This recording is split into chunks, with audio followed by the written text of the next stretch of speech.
Patsy Gallant, and from New York to LA. It's coming up to 3:45 on the afternoon show from the BBC. I mentioned comedy tonight. If you're going to be in the Bristol area, the Watch the Frock all-female comedy night is on tonight. And the place to be is the Mauritania, Park Street in Bristol. 7:30 the show starts tonight. And I'm delighted to welcome to the programme today Ellie Gibson and Helen Thorne. Together they are the Scummy Mummies. Good afternoon. Hello. Hello. Good to see you. Helen, you've got a generous slice of our cake. Yes, I do. It's delicious. Ellie, you've said no. I've declined for two reasons. One, I'm pregnant, which normally wouldn't put me off eating. You've been eating for two. Have a bigger slice. Helen and I just recorded a podcast here in Bristol, and during the podcast we had a biscuit eating competition. As you do. As you do, obviously, and I ate I ate 3 biscuits at once, basically. So there is, and then many other biscuits. There is just no more room. There's just no more room. Poor little baby's got a sugar high at the moment, going round and round and round. I'm surprised I'm sitting down, to be honest with you. I'm glad you're sitting down. It's a struggle. How pregnant are you? Very. No, I'm 5 months, nearly 6 months pregnant. Wow, so February 4th, apparently, right. is the release date. So the release date. I like it. I like it. What's it? I mean, doing stand-up comedy, I've never tried. I've always thought it must be pretty stressful. Well, we don't have a lot of shame, so that's a good start. No pride, no shame. Yes, that's it. And it is very addictive getting a big cheer from the crowd and writing your own material. And just thinking, should a 5-month-old pregnant woman be doing this? A 5-month-old pregnant woman, I think, would just be weird. I wouldn't recommend that. You know what I mean. No, I do not. She's sober now, which I think helps her, actually. Definitely. I think there are women who are much more pregnant than me who are still doing much more important, serious jobs. I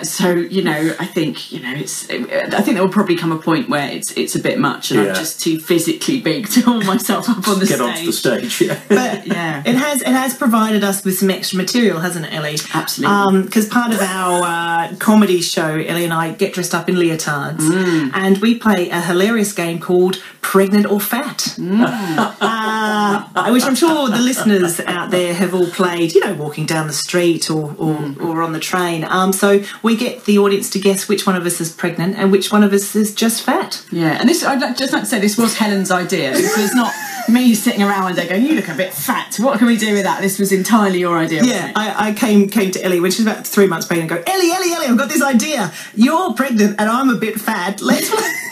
We look about the same. Let's get the audience to decide. I'm surprised the BBC haven't picked it up, to be honest. I know. It's a great game show, isn't it? Isn't it? Saturday night. Pregnant or fat? Oh, you heard it on first. BBC One. Take that, Anton Deck. Well, you better dig into that bit of cake. Oh, yeah, I've got to keep up my end of the deal. How did you two get together and start doing this? Do you want to say it, darling? Were you doing comedy? Were you doing comedy separately? I think I met Helen on maybe my 3rd or 4th gig. So I started after I had my first baby. I kind of thought, well, nothing can be more terrifying than childbirth. Let's do stand-up. So I did a course, and then I started. I think I did 3 or 4 gigs, and then on the 4th one, I met Helen.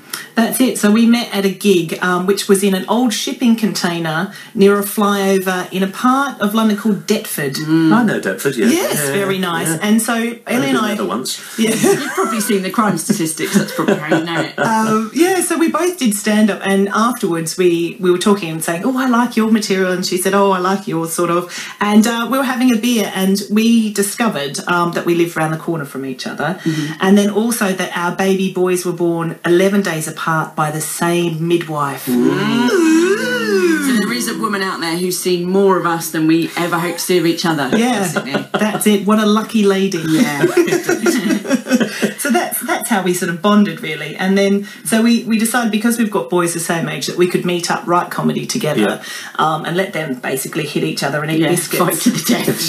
Yeah, watch a lot of telly while we wrote hilarious jokes. Well, you do this podcast, of course, and you mentioned you've done one today, a biscuit eating competition, of course. Yes, that's right. As you can guess, it's a very high quality, very highbrow, sophisticated, cultural, topical news stories, that sort of thing we cover, isn't it? No, we do. So we started the podcast last summer, summer, and we've done just over 30 episodes now. So what do you do? Sort of like every other week or something like that, or every month? We publish every fortnight. Every fortnight, right. But at the moment we're recording quite a lot because I just recording a lot because I might be slightly busy after February the 4th. Yeah, indeed. So we're trying to kind of build up a bank. Do a podcast from the delivery room, maybe. She'd love that. She really would. She'd really love me to just hang around.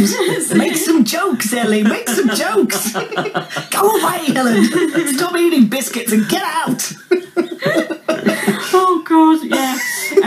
But we have a different guest on every show, so it might be like a midwife we've had on a couple of times. Might be a childcare expert. Might be a stay-at-home dad, or it might be somebody who's just got a particular experience, like they've been through IVF, or they're a single parent, and we just chat to them. And then it usually descends into a lot of wine drinking. Well, not so much in my case anymore, but generally wine drinking, biscuit eating, filth, and swearing. And people seem to quite like it. So yes. If you've not come across it, you can get it from your website, scummymummies.com. That's right. Okay, just go to scummymummies.com and you can get the website, or from iTunes.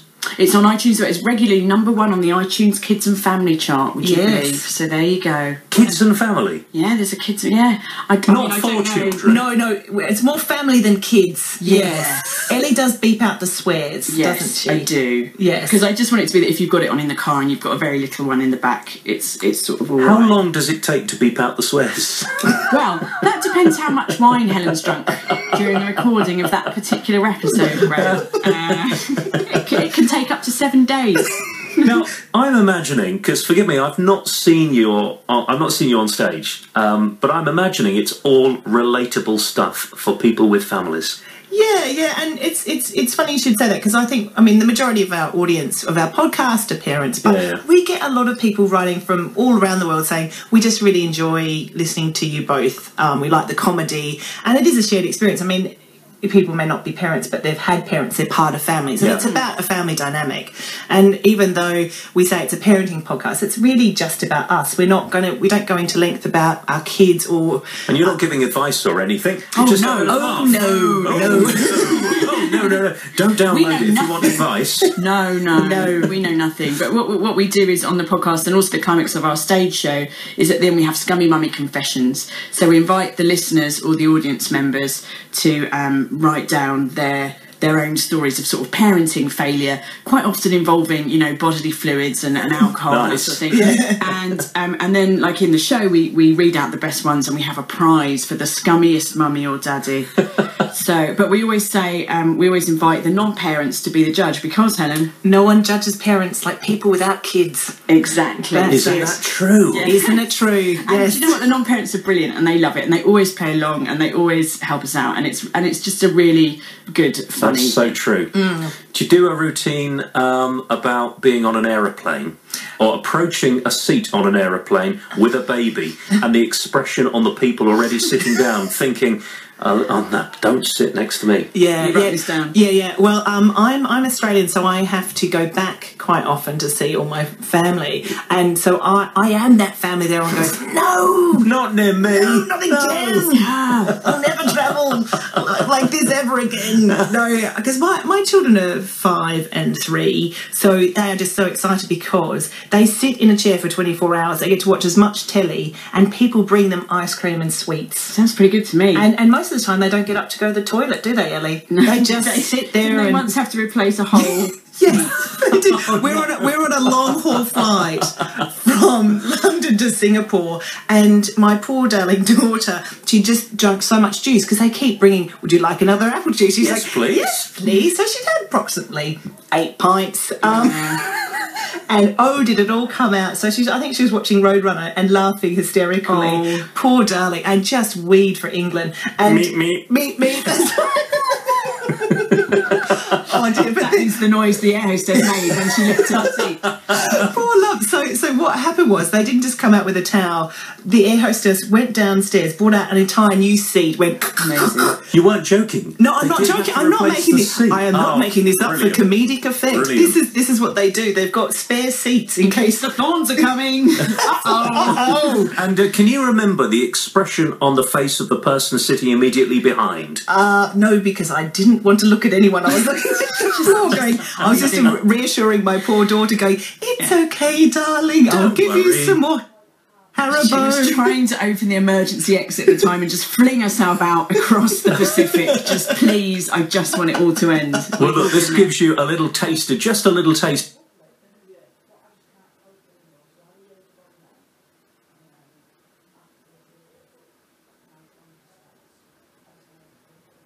What you're in for tonight. If you would like to go along, it's the Watch the Frock all-female comedy night. I should ask, who else is on the bill tonight? We've got Bisha Lee, who's driving us home. That's not really where, but she is. Bisha, the Let's hope she turns up then. Yes. Becky Brunning, she's very funny. The fabulous Viv Grosskop, who I know has performed here before.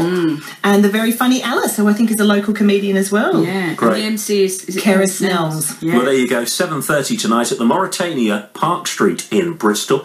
If you'd like to go along, tickets are £7 in advance if you're quick, or you can get tickets for £10 on the door. It's great to meet you. Thank you. Thank you very much for coming in. Enjoy it. You haven't even started your cake. Oh, I know. I just can't stop talking. I better start eating now. I wish you well with everything you do. Good luck in February. Thank you, I do need it. It'll be wonderful. I've had a child before, I need it. And good luck tonight. Hope it goes well. Thank you. Thank you very much indeed for coming in. Oh, and check out that podcast as well. The Scummy Mum. You've had it all, haven't you? Yes. You've had Scummy Mummies, Scrummy Mummies, Yummy Mummies, Scrumpy Mummies, Scrumpy Mummies. Keep heading west. You can be a Scrumpy Mummy as well. That's it. So definitely The Scummy. Scummy Mummies podcast. Ellie Gibson and Helen Thorne are the Scummy Mummies. Thank you very much indeed Thank for you. being here today. Lovely to see you. This weekend on BBC Radio Bristol, Martin Evans. Join me from 5 a.m. this Saturday morning when I learn all about geocaching and how you can try it during this month's South Gloucestershire's Discovery Festival. Graham Torrington. Saturday nights from 10, it's time to turn the lights down with 3 hours of beautiful songs. This week, I'll feature the love songs of Gloria Estefan, your perfect end to an autumn Saturday night. Richard Green. Sunday's vintage chart show picks a year from the 70s and from the 1980s. Great music, fantastic memories. 1 o'clock, including the likes of The Bangles, ELO, David Bowie, and a bit of Status Quo too. This weekend on BBC Radio Bristol.